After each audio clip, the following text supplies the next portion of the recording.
दोस्तों, क्या आप जानते हैं कि साल के 12 महीनों में एक महीना ऐसा भी आता है जिसे देवताओं का सबसे प्यारा महीना कहा गया है। एक ऐसा महीना जिसमें हर सुबह पवित्र हो जाती है, हर शाम दीपों से जगमगा उठती है और पूरा वातावरण भक्ति से भर जाता है। अब आप सोच रहे होंगे, आखिर ये कौन सा महीना है जो इतना खास है? वो महीना है कार्तिक मास। कहते हैं इस महीने में अगर आप सिर्फ एक दीप भी जलाते हैं तो वो सिर्फ तेल से नहीं बल्कि आपके भीतर की आस्था से जलता है। आज हम आपको बताएंगे कार्तिक मास 2025 कब है, इसका महत्व क्या है और क्यों कहा जाता है कि यह महीना 12 महीनों में सबसे शुभ महीना होता है। नमस्कार दोस्तों, आप देख रहे हैं द यूनिवर्सल योगी, जहां हर पर्व, हर कथा और हर परंपरा में छुपे उस गहरे अर्थ को समझने की कोशिश की जाती है जो हमारी आत्मा को छू जाए। दोस्तों, कार्तिक माह हिंदू पंचांग का एक अत्यंत पवित्र और महत्वपूर्ण महीना है। यह महीना अश्विन मास की पूर्णिमा से प्रारंभ होकर मार्गशीर्ष मास की पूर्णिमा तक चलता है। इस साल कार्तिक मास 8 अक्टूबर 2025 बुधवार से शुरू होकर 5 नवंबर 2025 बुधवार तक रहेगा। कार्तिक माह का विशेष महत्व इसलिए भी है क्योंकि इसे भगवान विष्णु का प्रिय माह माना गया है।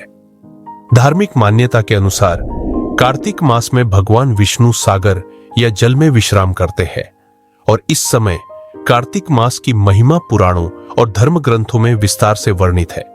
इस महीने में किया गया स्नान, दान, दीपदान और भगवान विष्णु लक्ष्मी की उपासना अक्षय पुण्य प्रदान करती है। पूरा महीना भगवान विष्णु, माता लक्ष्मी और तुलसी माता की भक्ति में लीन रहने का समय है। कहा गया है, कार्तिके मासे स्नानम दीपदानम जपम दानम सर्वम अक्षयम भवेत। यानी इस महीने में किया गया हर पुण्य कभी समाप्त नहीं होता। सुबह सुबह गंगा या किसी भी पवित्र नदी में स्नान करना, अगर संभव ना हो तो घर में गंगा जल मिलाकर स्नान करना और फिर तुलसी माता के आगे दीप जलाना, यही इस महीने की शुरुआत होती है। अब सोचने वाली बात यह है, आखिर कार्तिक मास को सबसे पवित्र महीना क्यों कहा गया है? तो इसका जवाब बड़ा सुंदर है। शास्त्रों में बताया गया है कि साल में 4 महीने भगवान विष्णु योग निद्रा में रहते हैं। इस समय को चातुर्मास कहा जाता है। जब ये 4 महीने पूरे होते हैं तो कार्तिक मास में भगवान विष्णु की नींद खुलती है। यानी इस महीने भगवान स्वयं जागते हैं और फिर से अपने भक्तों के जीवन में सक्रिय हो जाते हैं। इसीलिए इसे देव जागरण का महीना कहा जाता है और मान्यता है कि इस समय अगर कोई व्यक्ति सच्चे मन से व्रत, दान या पूजा करे तो उसे सीधा मोक्ष का आशीर्वाद मिल सकता है। इसी महीने में अनेक व्रत, उत्सव और धार्मिक अनुष्ठान जैसे करवा चौथ, अहोई अष्टमी, गोवर्धन पूजा, छठ पूजा, देवउठानी एकादशी और कार्तिक पूर्णिमा आते हैं। कार्तिक मास में उत्सव की शुरुआत होती है करवा चौथ से, जहां सुहागन स्त्रियां अपने पतियों की लंबी उम्र के लिए व्रत रखती हैं। फिर आती है अहोई अष्टमी, संतान की लंबी उम्र और सुख के लिए।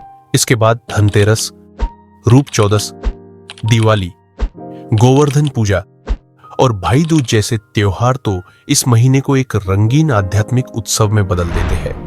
लेकिन कार्तिक का असली उजाला तो तब आता है जब आती है देव उठनी एकादशी।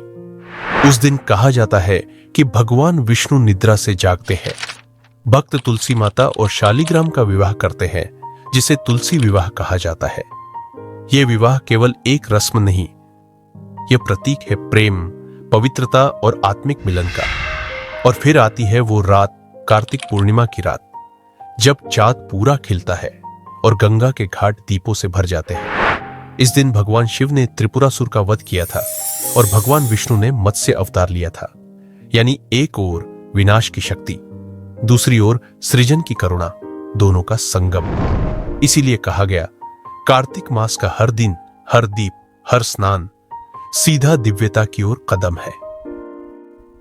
अगर आप कार्तिक पूर्णिमा के बारे में विस्तार से जानना चाहते हैं तो हमारा ये वीडियो देख सकते हैं। इसका लिंक आपको डिस्क्रिप्शन बॉक्स में मिल जाएगा। दोस्तों, कार्तिक मास सिर्फ व्रत और पूजा का महीना नहीं है, ये वो समय है जब आप अपने भीतर के अंधकार को पहचाने और अपने अंदर का दीप जलाए। जब आप हर शाम तुलसी के नीचे दीप जलाते हैं तो वो केवल लौ नहीं होती, वो एक संदेश होता है कि अंधकार चाहे कितना भी गहरा हो, एक छोटा सा दीप भी उसे मिटा सकता है। इस महीने में अगर आप किसी भूखे को भोजन करा दे, किसी जरूरतमंद को मदद कर दे या किसी का दिल जीत ले, तो वही सबसे बड़ा दीपदान है। तो दोस्तों, इस साल कार्तिक मास में हर सुबह थोड़ी भक्ति में डूबिए, हर शाम एक दीप जलाइए और अपने भीतर के प्रकाश को जगाइए। क्योंकि द यूनिवर्सल योगी पर हम यही मानते हैं, त्योहार केवल कैलेंडर की तारीखें नहीं होते, ये वो पल होते हैं जब हम खुद को भगवान के और करीब पाते हैं। अगर इस वीडियो ने आपके भीतर एक दीप जलाया हो तो इसे लाइक, शेयर और सब्सक्राइब जरूर करें और कमेंट में बताइए आपके यहां कार्तिक मास कैसे मनाया जाता है। हम सभी के जीवन में प्रकाश बना रहे, भक्ति बनी रहे, इसी मंगल कामना के साथ आपसे विदा लेते हैं। जय श्री हरि, जय महादेव।